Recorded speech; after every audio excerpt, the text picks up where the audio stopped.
In the last lecture हम क्या discuss कर रहे थे हम लोग? We discussed about eigen values yesterday. Okay, today we are going to discuss about eigen vectors. तो सबसे पहले थोड़ा सा रिकॉल कर लेते हैं गाइस. आइगन वैल्यू में मैंने क्या बताया था? Eigen values are very useful to identify the behaviour of the whole system without finding the value of each of the single variables. Okay, eigenvalues are very much used for system stability analysis, vibration analysis, atomic rotation, photo editing मतलब image processing, ये सारी चीजों में graphics, ये सारी चीजों में eigenvalues and eigenvectors are very greatly used. Alright. Okay guys, तो हम क्या बात कर रहे थे? आइगन वैल्यू और आइगन वेक्टर की एप्लीकेशंस क्या है. अब कल के लेक्चर में हमने देखा आइगन वैल्यू कैसे निकालते हैं. ठीक है, आज के लेक्चर में हम लोग देखेंगे कि वो आइगन वैल्यू के ऊपर से उसके आगे आइगन वेक्टर कैसे निकालते हैं and where this eigen vector is used. Alright, तो एक चीज गेट के लिए आपको बता दूं, गेट में जनरली आइगन वैल्यू और आइगन वेक्टर में से ज्यादा क्वेश्चंस आइगन वैल्यूज के आते हैं.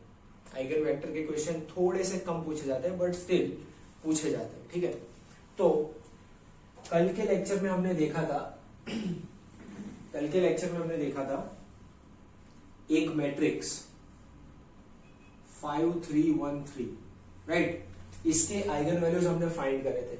जस्ट फॉर रिकॉल पर्पस मैं फिर से इसके आइगन वैल्यू फाइंड कर रहा हूं और इसके बाद वो करेस्पॉन्डिंग आइगन वैल्यू के लिए हम लोग आइगन वेक्टर्स फाइंड करेंगे. ओके, तो हम क्या करते थे? a माइनस लेमडा आई का जो डिटर्मिनेंट है उसको जीरो के साथ कंपेयर करना है. a माइनस लेमडा आई का डिटर्मिनेंट मतलब डायगोनल एलिमेंट में लेमडा सब्ट्रैक्ट करेंगे. ओरिजिनल मैट्रिक्स जो है उसके डायगोनल एलिमेंट में लेमडा सब्ट्रैक्ट करेंगे और जीरो के साथ कंपेयर करेंगे, राइट. सो जब ये डिटर्मिनेंट को हम ओपन करेंगे, so what do we get? जब इसको एक्सपांड करते हैं तो हमें फाइनल इक्वेशन ऐसा मिल रहा था, if I remember correctly. Okay, और जब इसको फैक्टराइज किया तो मुझे लैम्बडा की वैल्यू मिली lambda equals to 6 and lambda equals to 2. तो जब हमने दो आइगन वैल्यूज हमने जब फाइंड कर लिए तो इसके बाद हम फाइंड करेंगे इसके करेस्पॉन्डिंग आइगन वेक्टर. मैंने वर्ड यूज किया corresponding. What does that mean? ये मैट्रिक्स के लिए lambda equals to 6 eigen value के लिए we will get a different eigen vector. For the same matrix lambda equals to 2 eigen value के लिए we are going to get a different eigen vector. Okay, तो lambda equals to 6 के लिए पहले देखते हैं. I need your complete attention over here, बाद में you will write down. Okay, अभी आप यहां पे देखेंगे आइगन वेक्टर कैसे फाइंड किया जाता है.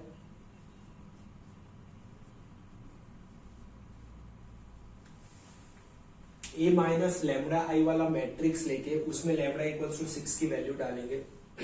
साथ में होगा हमारा आइगन वेक्टर, तो उसका दोनों का मल्टीप्लिकेशन हमें मिलना चाहिए नल मैट्रिक्स.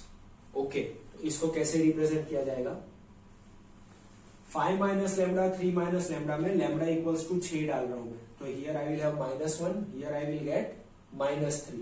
वंस अगेन ये जो ए माइनस लेमडा जो था उसमें लेमडा की वैल्यू में 6 डाल रहा हूं. That's it. Multiply with the eigen vector.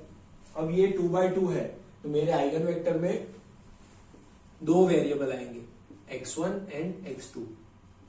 This equals to 0 0. Okay, ये होता है eigen vector. This is the eigen vector required. तो अब अगर ये इक्वेशन को ध्यान से देखिए, ये इक्वेशन को अगर सॉल्व कर दो क्या मिलेगा? -x1 plus 3x2 equals to 0. Matrix multiplication. -x1 plus 3x2 equals to 0. ये हो गया एलिमेंट नंबर 1 के लिए इक्वेशन. दूसरा इक्वेशन क्या बनेगा? x1 minus 3x2 equals to 0. x1 minus 3x2 equals to 0. तो जैसे कि हम देख पा रहे हैं ये दोनों रिलेशन सेम ही होने चाहिए. Obviously both of these are just the same equation, right? तो यहां से हमको क्या पता चला, x1 इक्वल्स टू 3x2, हमको ये पता चला x1 इक्वल्स टू 3x2। तो अब जो आइगन वेक्टर है हमारा, उसमें इसको पुट कर देते हैं 3x2 एंड x2। अब ध्यान से देखना, this is the tricky part. इसको मैं क्या बोल सकता हूं, एनीथिंग जो कि कॉमन निकाला, एनी नंबर, और अंदर मेरे पास है 3 एंड 1। समझ में आ रही बात? This can be any number, x2 can take any value, any number 1 2 3 4 5 -20 plus 50,000, anything. But इसका रेशियो ये रहना चाहिए। समझ में आ रही बात? इसका जो रेशियो है वो 3:1 रहना चाहिए। Ultimately eigen vector can be 3 1, it can be 1 1/3, तब भी रेशियो तो वही है। It can be 30 10, it can be -300 -100, right? All these are the same eigenvectors or similar eigenvectors you can say, but ratio जो है वो सेम रहना चाहिए। वो रेशियो कहां से निकाला? वंस अगेन आइगन वैल्यू हमें मिल गई लैम्बडा इक्वल्स टू 6। अब a माइनस लैम्बडा आई का डिटर्मिनेंट, सॉरी मैट्रिक्स में a माइनस लैम्बडा आई के मैट्रिक्स में लैम्बडा इक्वल्स टू 6 डाल देंगे हम, तो डायगोनल एलिमेंट में चेंजेस आएंगे, multiplied with the eigen vector equals to 0 0 equals to null matrix. तो जब ये दो इक्वेशन बनाएंगे तो दोनों इक्वेशन से हमें सेम ही रिलेशन मिलना चाहिए। We got this relation. तो ये रिलेशन को हम अपने आइगन वेक्टर में पुट करके देखेंगे, तब हमको मिलेगा 3 1, ये रेशियो होना चाहिए। सो नॉर्मल सेंस में, बेसिक सेंस में 3 1 is the eigen vector of A corresponding to lambda equals to 6. 3 1 is the eigenvector of A corresponding to lambda equals to 6. Okay, I hope everyone is getting this. Go for lambda equals to 2. Lambda equals to 2 के लिए यहाँ पे change आएगा, this matrix will change, so all the relations will change and we will get a different eigenvector.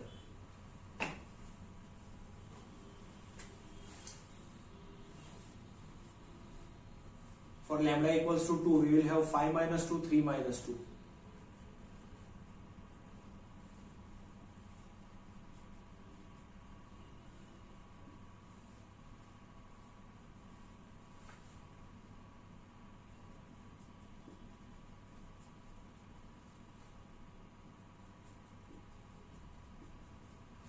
यहां से हमको ये relation मिला, यहां से हमको ये रिलेशन मिला, both the relations are obviously same. तो यहां से क्या मिला, x1 equals to minus x2, that gives me eigen vector as 1 -1 और -1 1। आइगन वेक्टर एनीथिंग, दोनों का रेशियो में -1 होना चाहिए, दैट्स इट। तो अब कल के लेक्चर में हमने ए ट्रांसपोज के लिए आइगन वैल्यूज फाइंड किए थे।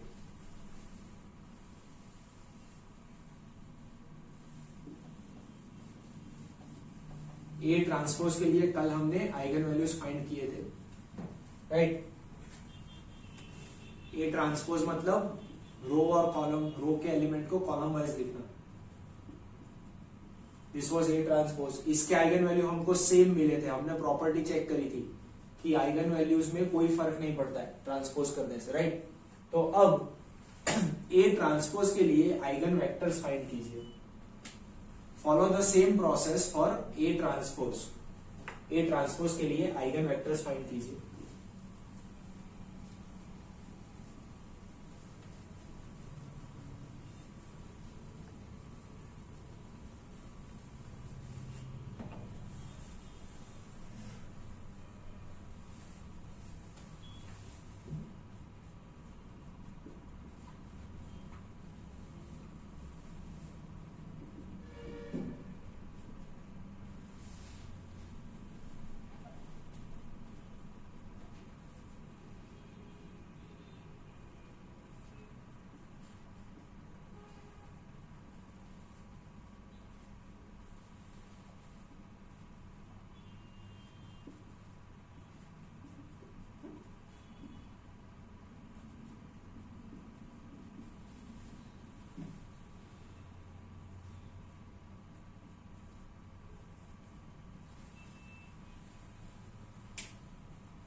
हमने मैट्रिक्स ए के लिए और ए ट्रांसपोज के लिए eigenvalues and eigenvector find किए. Now just to validate the properties, let's go for, just to validate the properties, let us go for a square.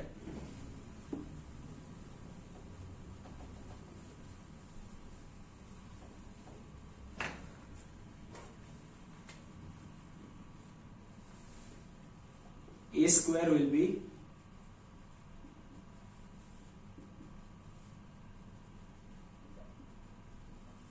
alright. तो a square क्या होता है? 25 plus 3, 15 plus 9, 5 plus 3, 3 plus 9. ठीक है, how to multiply. So this is our matrix now. और हमने देखा था इसकी जो आइगन वैल्यूज है वो हमको मिली थी 36 and 4. So take this as your matrix, take lambda equals to 36 और आइगन वेक्टर फाइंड करके मुझे बताओ.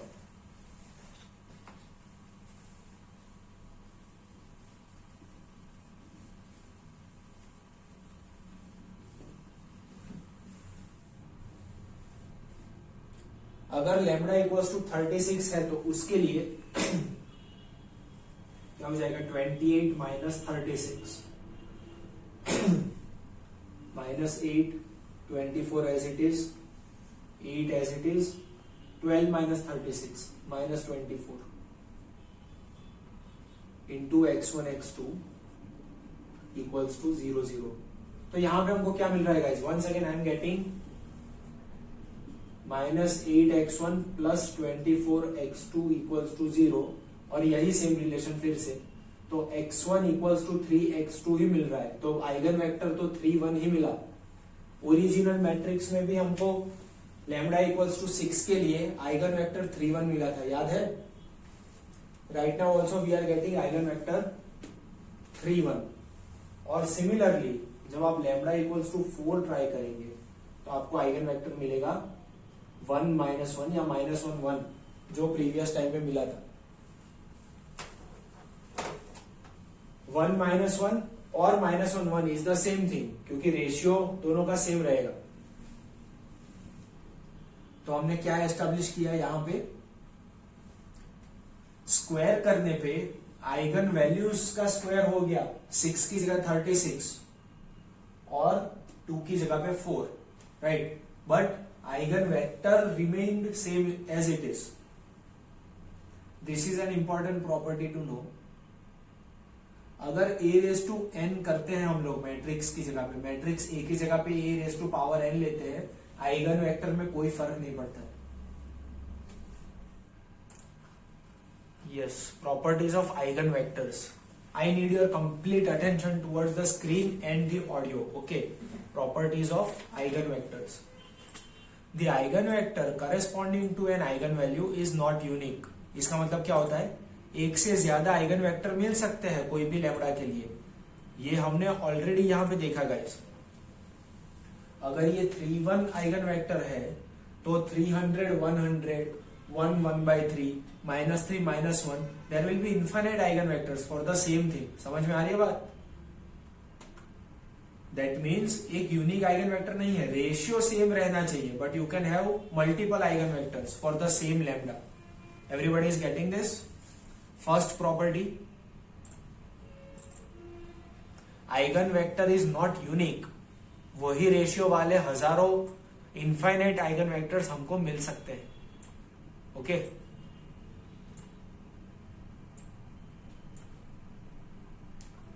सेकेंड थिंग जो हमने अभी चेक किया, eigen vectors of a square matrix A and A transpose are different unless A is a symmetric matrix.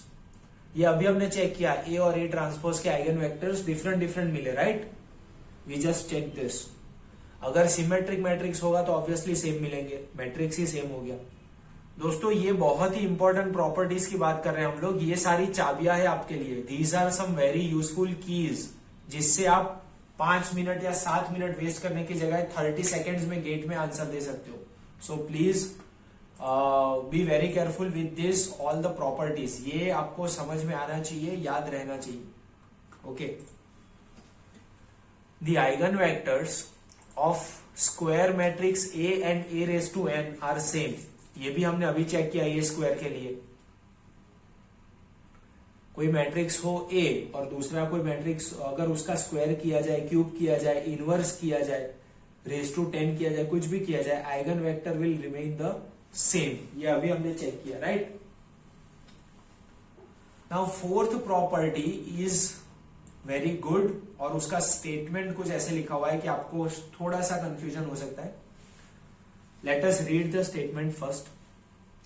Late λ1, λ2 up to λn be distinct eigenvalues of a square matrix A of order n, then corresponding eigenvectors x1, x2 up to xn form a linearly independent set. यहां पे from नहीं form होना चाहिए. They form a linearly independent set. Okay, they form a linearly independent set. FORM form. Okay, तो sir ये तो क्या बोल दिया आपने, कुछ समझ में नहीं आया. बहुत ही सिंपल है गाइस. अगर n डायमेंशन का मैट्रिक्स है, मतलब अगर 2x2 मैट्रिक्स है तो 2 आइगन वैल्यू मिलेंगे, 3x3 मैट्रिक्स है तो 3 आइगन वैल्यू मिलेंगे. उस हिसाब से अगर n×n का मैट्रिक्स है तो हमें टोटल n आइगन वैल्यूज मिलेंगे, राइट. तो क्या बोल रहे हैं कि ये n आइगन वैल्यूज जो मिलेंगे, λ1, λ2, λ3, λ4, उन सबके लिए जो आइगन वेक्टर आपको मिले वो सारे आइगन वेक्टर कॉमन रेशियो के नहीं हो सकते हैं. Then they are known as linearly independent. ये हमने लीनियर इक्वेशन के टाइम पे देखा था, dependent and independent.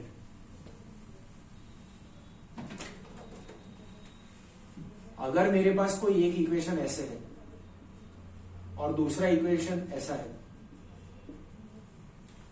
Then these two equations are linearly dependent. क्यों? ये इक्वेशन को मल्टीप्लाई बाय 2 करने से ही हमको ये मिलता है, right. Then these are linearly dependent. एक ही इक्वेशन पे दूसरा इक्वेशन डिपेंडेंट है. ओके, बट अगर ऐसा कोई इक्वेशन मैं दे दूं आपको जिसमें कुछ नहीं हो सकता है, इन दोनों के बीच में कोई डायरेक्ट रिलेशन नहीं बैठ सकता है, then they are linearly independent equation. मतलब ये जो रेशियो है दो वेरिएबल का वो चेंज होना चाहिए. इसमें क्या हो रहा था, इन दोनों का जो रेशियो है वो सेम रह रहा था ना. x/y करेंगे तो इधर भी 1/2, इधर भी 1/2, राइट. तो वेरिएबल्स का रेशियो जो है वो अगर चेंज होता है, then the equations, vectors, anything, then they are linearly independent. तो देखो λ=6 के लिए हमें मिला 3, 1. λ=2 के लिए हमें मिला 1, -1 या -1. So these two are different ratios. समझ में आई बात? अगर डिफरेंट रेशियो मिलता है then they are linearly independent. अगर इसकी जगह पे ऐसे मिला होता तो दोनों का रेशियो सेम है, okay, then they are known as linearly dependent. Everybody is getting this? What is linearly independent and what is linearly dependent? दोनों आइगन वेक्टर कभी भी सेम रेशियो वाले नहीं मिल सकते अगर आइगन वैल्यू अलग है. ये बोलना चाहता है ये स्टेटमेंट. ये λ=6 के लिए था, ये λ=2 के लिए था. समझ में आ रही बात? अगर 2x2 मैट्रिक्स है तो कितने आइगन वैल्यू मिलेंगे? 2. दोनों आइगन वैल्यू के जो 2 आइगन वेक्टर है वो लीनियरली इंडिपेंडेंट होंगे. That is what the statement is saying. अगर इसकी जगह पे 4x4 का मैट्रिक्स होता तो हमें 4 आइगन वैल्यू मिलते. चारों के 4 आइगन वैल्यू डिफरेंट है तो उनके आइगन वेक्टर भी 4 डिफरेंट आइगन वेक्टर मिलते जिनका रेशियो सेम नहीं होता. Then they are known as linearly independent. Everybody is getting this? So now let us look at the statement once again. अगर λ1 से लेकर λn इतने डिफरेंट आइगन वैल्यूज हैं तो उसके सारे eigen vector form a linearly independent set. मतलब सारे के सारे आइगन वेक्टर लीनियरली इंडिपेंडेंट होंगे एक दूसरे से. ओके, अब वही चीज 5th पॉइंट बोलता है कि अगर आइगन वैल्यूज इक्वल है then it may not be possible to get linearly independent eigen vectors. ठीक है, ऑब्वियसली, क्योंकि अगर आइगन वैल्यू सेम है, यहाँ पे अगर आइगन वैल्यू सेम है तो उसके लिए आइगन वेक्टर भी सिमिलर मिलेगा कि नहीं, राइट। अगर आइगन वैल्यू सेम हो रही है तो आइगन वेक्टर भी सिमिलर मिल जाएगा, तो लीनियरली डिपेंडेंट हो जाएंगे वो। ओके, सो 0.4 से बाय डिफॉल्ट 0.5 हमको मिल जाता है। 6 और 7 में एंड में बताता हूं। Let's go to point number 8। Same eigen vectors can not correspond to two distinct eigen values. ये फिर से वही बात बता रहे हैं, कोई एक सेम आइगन वेक्टर, ऐसा नहीं हो सकता कि लैम्बडा इक्वल्स टू 6 के लिए भी कोई आइगन वेक्टर मिले और वही eigen vector lambda equals to 2 के लिए भी मिले। Okay, same eigen vector can not lead us to two different eigen values. Same eigen vector can not correspond to two different eigen values. Everyone is getting this? Now if x is an eigenvector then kx is also an eigenvector। वही बात कर रहे हैं फिर से, इसके साथ कुछ भी मल्टीप्लाई किया जाए, कोई भी कांस्टेंट, तब भी वो सेम आइगन वेक्टर ही रहेगा, सेम आइगन वैल्यू के लिए ही आइगन वेक्टर रहेगा। समझ में आ रही बात? इफ 3 1 इज आइगन वेक्टर तो 300 100 3000 1000 9 3 27 9 सेम रेशियो के साथ कुछ भी मल्टीप्लाई कर दे, that will remain the same eigen vector. Everybody समझ में आ रहा है सबको? The set of all the eigen vectors is called eigenspace. The set of all eigenvectors is called eigenspace. हमने क्या देखा था? Set of all eigenvalues is known as spectrum.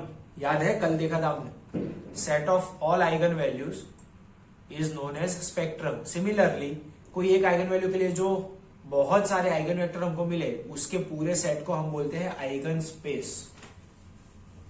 Okay, and normalised eigen vector equals to the original vector divided by magnitude. Normalised eigen vector का मतलब क्या होता है? If this is the vector तो इसका मैग्नीट्यूड क्या होगा? √3 का स्क्वायर प्लस 1 का स्क्वायर। ठीक है, दो एलिमेंट है 3 1। कोई भी वेक्टर का मैग्नीट्यूड तो आपको याद ही है, कैसे करते थे? अगर i j और k कैप है तो उसके साथ जो जो नंबर्स है उनका स्क्वायर करके एडिशन करके √, right.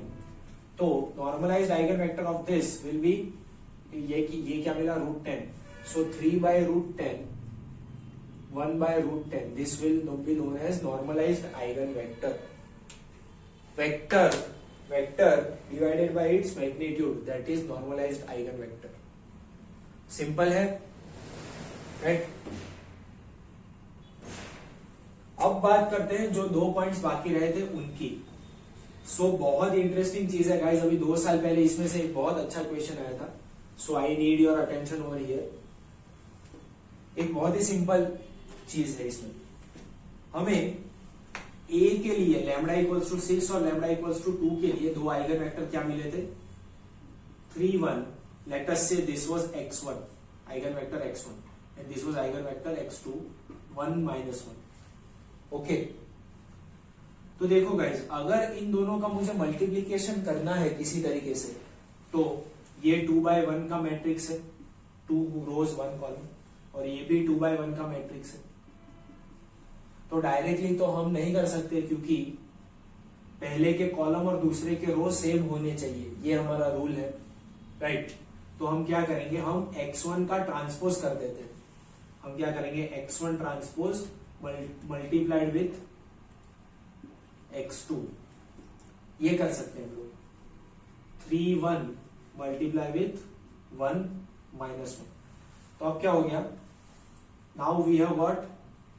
1/2, 1 row 2 columns multiplied with 2/1। तो इसका आउटपुट हमें मिलेगा 1/1, एक single element. Okay, that is what we want. तो अब इसका मल्टीप्लीकेशन करेंगे तो क्या मिलेगा? 3 -1। ये मिला इन दोनों का मल्टीप्लीकेशन। पहले आइगन वेक्टर का ट्रांसपोज का मल्टीप्लीकेशन दूसरे आइगन वेक्टर के साथ। ठीक है, ये पता चला मल्टीप्लीकेशन। हमें मल्टीप्लीकेशन करने के लिए पहले की कॉलम इक्वल्स टू दूसरे की रो होना चाहिए, तो दैट्स व्हाई हमने पहले को ट्रांसपोज किया, ठीक है। तो हमें आउटपुट 1 by 1 मिला विच वॉज रिक्वायर्ड। अगर हम इसको 2 by 1 रहने देते और इसको ट्रांसपोज करते तो 2 by 1 मल्टीप्लाइड विथ 1 by 2, तो हमें फाइनल आउटपुट 2 क्रॉस 2 का मिलता, विच इज नॉट रिक्वायर्ड। हमें फाइनल आउटपुट एक नंबर चाहिए, 1 by 1 में चाहिए। ओके, दैट्स व्हाई हमने पहले आइगन वेक्टर को ट्रांसपोज किया। क्या ये समझ में आ रहा है मैं क्या बोल रहा हूं? ऐसा करने पे हमें आंसर 2 मिला। अगर ये दो आइगन वेक्टर ऐसे होते कि ये चीज करने पे अगर हमें आंसर मिलता 0, नल मैट्रिक्स 0, अगर ऐसा आंसर हमको मिलता, if we would have got the answer as 0, तब हम इसको बोलते ऑर्थोगोनल आइगन वेक्टर्स। समझ में आई बात? दोनों का मल्टीप्लीकेशन करने पे अगर हमको आंसर 0 मिलता, तब हम बोलते x1 and x2 are orthogonal. ये एक इंपॉर्टेंट प्रॉपर्टी है। तब हम बोलते हैं x1 and x2 are orthogonal. Okay, important property क्यों है? क्योंकि इसके साथ एक और प्रॉपर्टी, सब प्रॉपर्टी हम बोलते हैं कि रियल सिमेट्रिक मैट्रिक्स जो है, सिमेट्रिक मैट्रिक्स मतलब A transpose equals to A, real symmetric matrix अगर कोई है तो उसके दोनों आइगन वेक्टर्स ऑर्थोगोनल होते हैं, या फिर जितने भी आइगन वेक्टर्स है उसमें ऑर्थोगोनल आइगन वेक्टर्स होते हैं। समझ में आ रही है बात मैं क्या बोल रहा हूं? देखो, 2 eigen vectors are said to be orthogonal if x1 transpose multiplied with x2 equals to 0।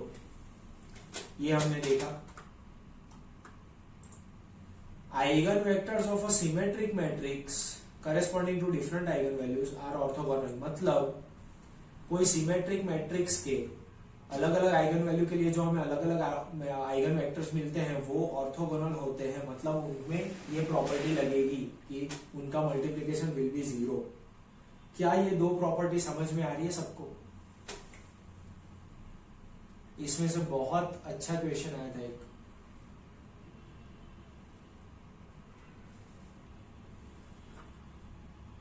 तो अब इसके ऊपर से एक बहुत अच्छा क्वेश्चन कैसा आया पता है?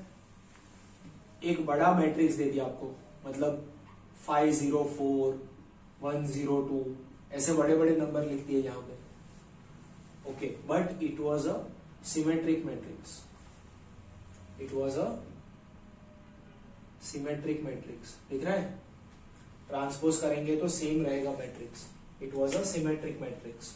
ऑलराइट, तो अब फिर इसके लिए पूछ लिया कि इसके दो आइगन वेक्टर अगर x1 x2 है तो x1 transpose multiplied with x2 इसकी वैल्यू बताओ। तो मतलब कुछ स्टूडेंट्स जिनको ये पढ़े नहीं थे, जो लोग इंडिया में, या फिर जिसको इसका नॉलेज नहीं था या फिर याद नहीं था, वो लोग टेंशन में आ गए। इतना बड़ा क्वेश्चन 1 मार्क में ऐसा कैसे पूछ सकते हैं? ठीक है, उन लोगों ने लैम्बडा फाइंड किए, उसके बाद उन लोगों ने आइगन वेक्टर फाइंड किए दोनों, उसके बाद उसका ये मल्टीप्लिकेशन किया, तब जाके पता चला अच्छा आंसर तो 0 आ रहा है। Right, so this is a very unique property. बहुत कम लोगों का ध्यान होता है इसके ऊपर। एक सिमेट्रिक मैट्रिक्स के दोनों आइगन वेक्टर्स ऑर्थोगोनल होते हैं। दोनों मतलब जितने भी आइगन वेक्टर मिलते हैं वो ऑर्थोगोनल होते हैं। Everybody got this? Everybody? Okay, तो चलो गेट के क्वेश्चंस में लेट्स सॉल्व क्वेश्चन नंबर 7। एक मैट्रिक्स दिया है 1 2 0 2 और उसके आइगन वेक्टर हमको बोला है 1a एंड 1b फॉर्म में लिखे गए। तो what is a plus b? That means simply हमको ये जो मैट्रिक्स है उसकी आइगन वैल्यू फाइंड करके दोनों आइगन वेक्टर फाइंड करने हैं और इसके साथ कंपेयर करके a और b की वैल्यू चाहिए। So let us find eigen vectors of this matrix 1 2 0 2। Let's find eigen vectors of this matrix 1 2 0 2। Find करो जरा।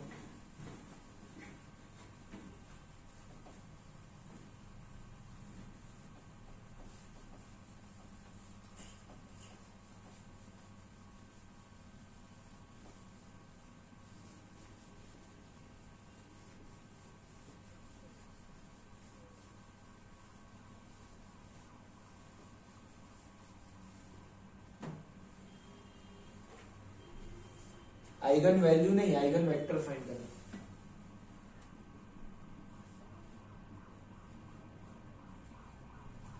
अगर ये मैट्रिक्स है गाइस हमारे पास, तो इसके लैम्बडा फाइंड करने के लिए डिटर्मिनेंट में जाने की कोई जरूरत नहीं है। This is upper triangular matrix, तो directly lambda 1 equals to 1, lambda 2 equals to 2। हमने देखा था कल, अपर ट्राइंगुलर या लोअर ट्राइंगुलर या डायगोनल मैट्रिक्स के eigenvalue are directly elements of its major diagonal.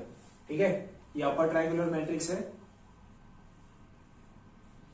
This is upper triangular matrix, right. तो lambda will be 1 and 2 respectively. तो इन दोनों के लिए आइगन वेक्टर फाइंड करते हैं।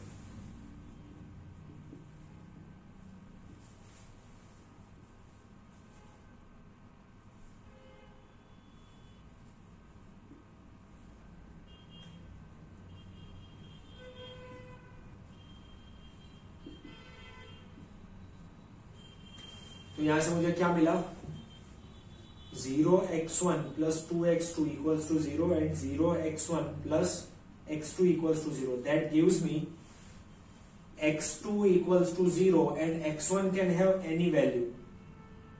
x2 equals to 0 obviously and x1 can have any value. तो हमारा आइगन वेक्टर क्या बन जाएगा, 1 0। हमारा eigen vector will be 1 0। Everybody is getting this?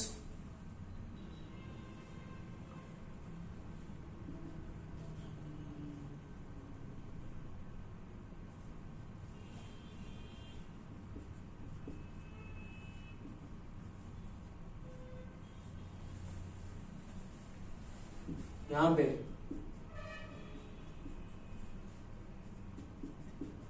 हमें दो इक्वेशन मिले, जिसमें से ऑब्वियसली ये इक्वेशन कोई मैटर नहीं करता है, 0 इक्वल्स टू 0 इक्वेशन है ये। ओके, फर्स्ट जो इक्वेशन है उसके ऊपर से हमें रिलेशन बनाना पड़ेगा, x1 equals to 2x2, that gives us 2 1 as the eigen vector. Everybody is getting this?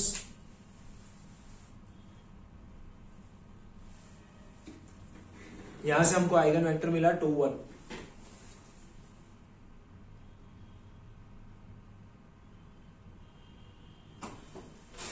अब हमें इसको कंपेयर करना है 1a एंड 1b के साथ। We need to compare this with 1a and 1b। तो ये तो डायरेक्टली कंपेयर हो जाएगा, a इक्वल्स टू 0, बट इसको कंपेयर करने के लिए ऊपर 1 होना चाहिए। So I can write this as 1 1/2। I can write this same ratio as 1 1/2। ठीक है, तब मुझे मिलेगा b इक्वल्स टू 1/2। तो a प्लस b हो गया 0 plus 1/2, 0.5 will be our answer.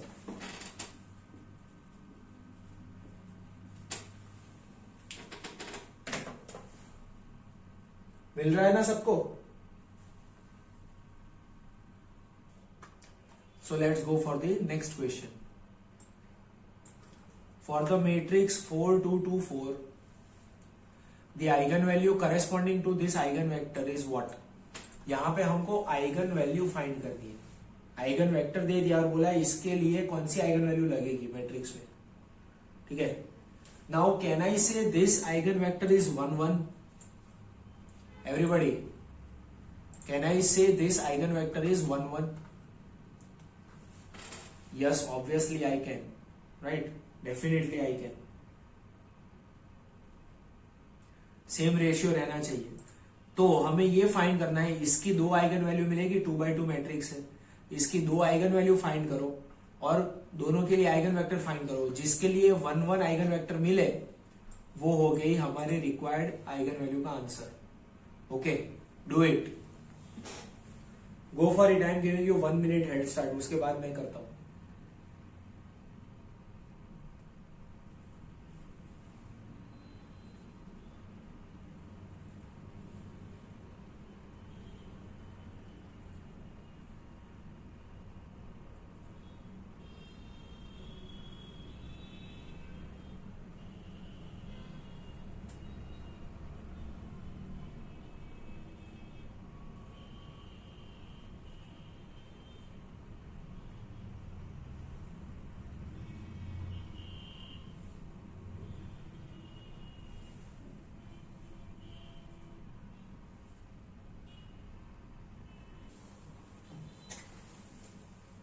4224, तो इसकी दो आइगन वैल्यू हमको मिलेगी 6 एंड 2, राइट। आप कन्वेंशनल मेथड से भी आइगन वैल्यू निकाल सकते हो, ट्रेस 8 डिटर्मिनेंट 12 वहां से भी निकाल सकते हो। और फिर क्लियरली दिख रहा है कि 4 - 6 ये जब रखेंगे हम तो x1 इक्वल्स टू x2 मिल रहा है यहाँ पे रिलेशन, तो आइगन वेक्टर मुझे 1 1 मिलेगा फॉर लैम्डा इक्वल्स टू 6। ठीक है, ये आंसर है क्वेश्चन नंबर 8 का। इसको अगर आपकी यहां पे प्रैक्टिस हो चुकी है तो आप डायरेक्टली ऐसे भी कर सकते हो,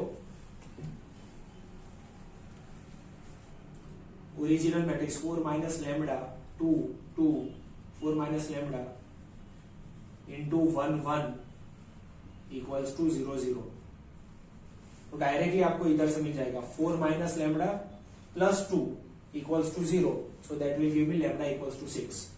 समझ में आई? लैम्डा को अननोन रख के अगर हम आइगन वेक्टर अप्लाई कर दे then also we can get the value of lambda. ये समझ में आया सबको जो मैंने ग्रीन में लिखा है?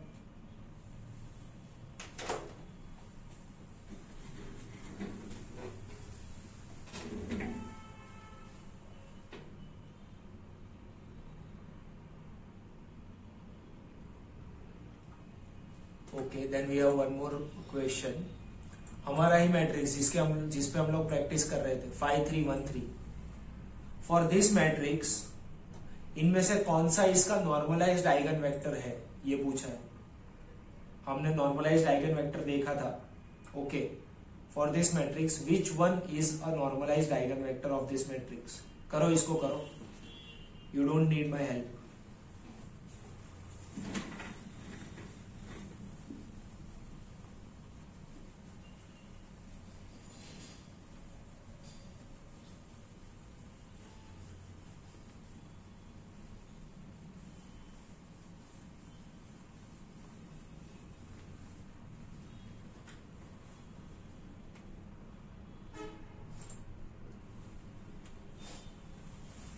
ये जो 5 3 1 3 मैट्रिक्स था हमारा,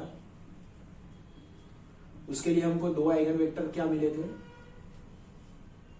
3 1 एंड 1 - 1। ये 3 1 के लिए मैग्नीट्यूड कितना होता है? √3 का स्क्वायर प्लस 1 का स्क्वायर, ये हमने ऑलरेडी देखा था, √10। तो नॉर्मलाइज्ड आइगन वेक्टर हो गया 3/√10 1/√10। क्या ये ऑप्शन में है एज इट इज, प्लस और माइनस के कोई वेरिएशन के बिना? अगर ये ऑप्शन में है then this is the correct answer. अगर ये नहीं है तो इसका देखते हैं, इसका मैग्नीट्यूड क्या हो जाएगा? 1 का स्क्वायर और -1 का स्क्वायर, इसका मैग्नीट्यूड है √2, तो normalised eigen vector will be 1/√2 -1/√2।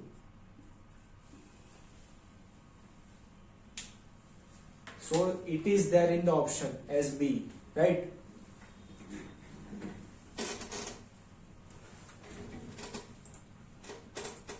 ये हमारे पास है ऑप्शन बी।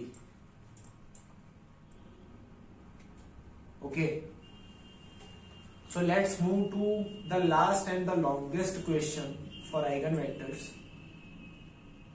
इसमें मैं आपकी हेल्प नहीं करूंगा initially. 4/4 find one eigen vector of this matrix.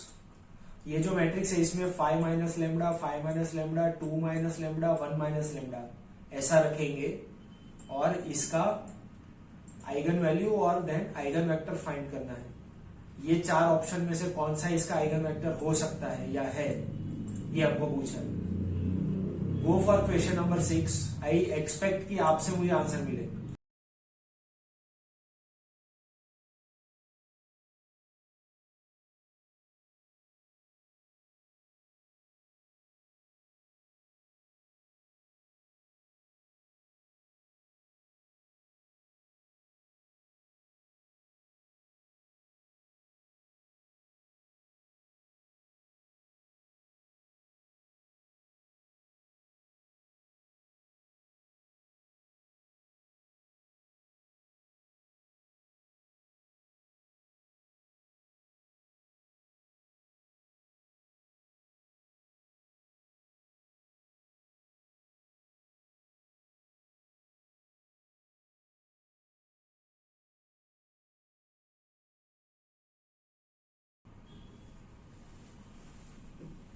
यहाँ पे सारे के सारे रिमेनिंग जो है वो सब जीरो है, right?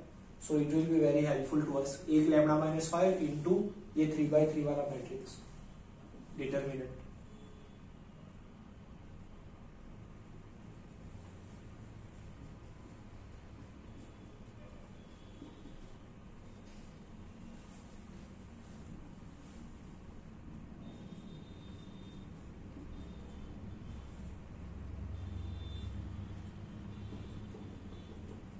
Five minus lambda into this 3/3 determinant. 3/3 determinant में क्या होगा? Lambda minus 5 into this two minus this minus 5 into 0 plus 0 equals to 0। Okay, तो अब गाइस अगर मुझे इसको फैक्टराइज करना है तो मैं इन दोनों को तो एज इट इज रखूंगा ना, इसको पहले एक्सपांड करूं और फिर वापस फैक्टराइज करके यही निकालू, ऐसा क्यों करना है? सो ऑलरेडी मुझे क्या मिल गया? दो आइगन वैल्यूज 5 है, ये तो पता चल गया। ओके, नाउ रिमेनिंग, इसमें डायरेक्टली ये 0 के साथ इक्वेट नहीं हो रहा है, तो lambda equals to 2 lambda equals to 1 नहीं होगा। साथ में ये है, इतना इक्वेशन जो है उसको मुझे इक्वेट करना पड़ेगा 0 के साथ। इतना जो left hand side will be this much for the equation, right? तो अब क्या मिलेगा मुझे? +2 -1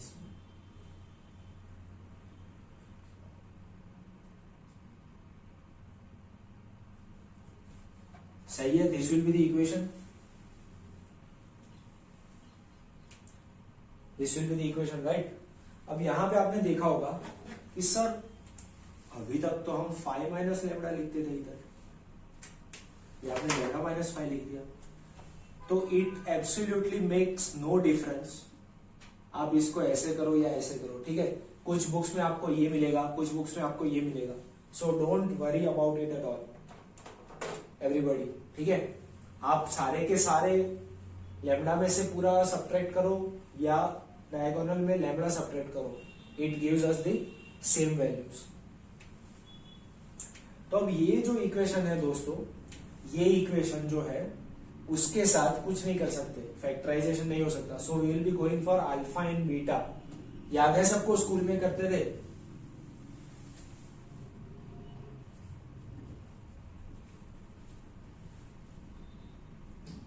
माइनस बी प्लस और minus root delta upon 2a, where delta equals to B square minus 4ac। याद है सबको? तो इससे जब हम करते हैं b equals to -3a1c -1, delta हमको मिलेगा this much. Okay,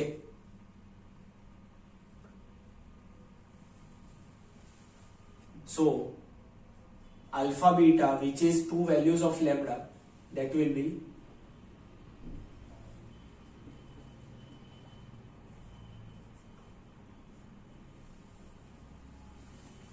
these will be the remaining two eigen values। देखा, बहुत बड़ा क्वेश्चन बना रहे हैं just to consume our time. जैसे मैंने बताया था एक बार आपको लीनियर अलजेब्रा में ही, कुछ क्वेश्चंस ऐसे होते हैं जिसमें आपका ज्यादा टाइम कंज्यूम हो, इसलिए ही वो क्वेश्चंस को रखा जाता है। वैसा ये क्वेश्चन है, ये this is consuming a lot of time. अब अगर मेरे पास ऐसे 4 आइगन वैल्यू है और मुझे आइगन वेक्टर ढूंढना है, तो मैं कौन सी वैल्यू यूज करके ढूंढूंगा? Obviously I will apply this first, right? इसको कौन करने जाएगा अभी आइगन वेक्टर के लिए, right? We will be trying out this one only. So इसके लिए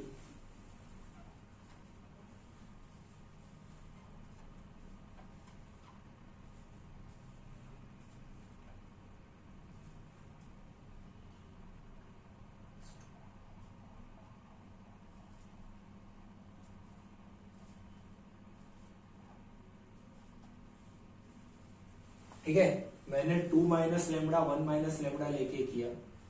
अगर लैम्डा माइनस 2 लैम्डा माइनस 1 लेते तो यहाँ पे पॉजिटिव मिलता।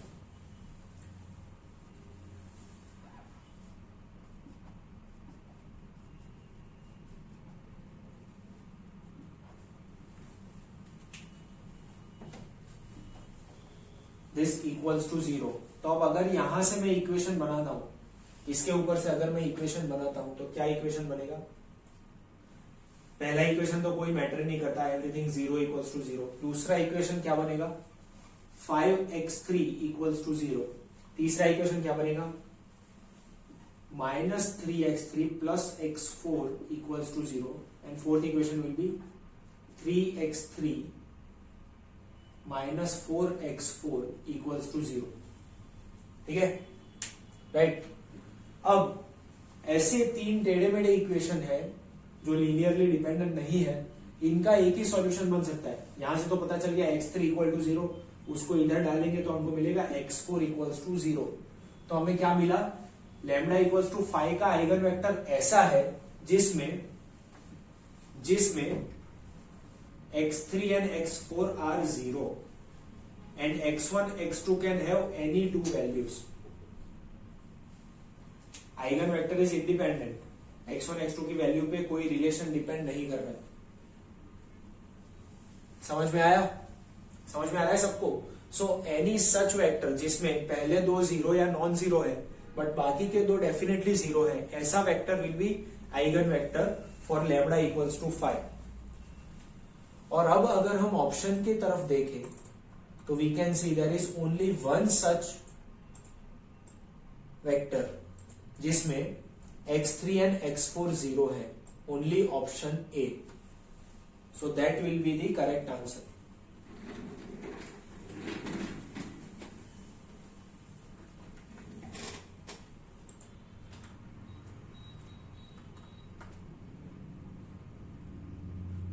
ये समझ में आ रहा है सबको? I am repeating this. पहले एक तो हमारे पास बहुत बड़ा एक मैट्रिक्स था 4x4 का, तो उसके 4 आइगन वैल्यू बनेंगे डेफिनेटली।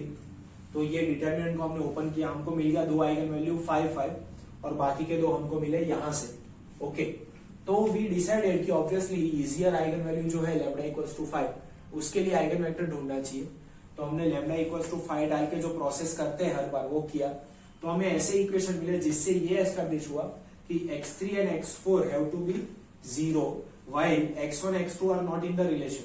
तो x1 x2 can attain any values. तो ऐसा एक ही ऑप्शन के साथ ये वेक्टर मैच हो रहा है विच इज ऑप्शन ए। ठीक है, अगर गेट का एक्सपीरियंस है मुझे तो मैं सेफली ये प्रिज्यूम भी कर सकता हूं कि ये करने से पहले जो इजीली लैम्डा इक्वल्स टू 5 मिला है उसका आइगन वेक्टर फाइंड करके ढूंढ लो, मोस्टली वही आंसर में होगा। ठीक है, तो समझ में आ रही बात? ये बाकी के 2 लैम्डा ढूंढने से पहले भी मैं ये स्टेप कर सकता हूं अगर मुझे लगता है कि मोस्टली यहां से आंसर मिल जाना चाहिए। Okay guys, so that is all from my side for eigen vectors and take care guys and जय हिंद।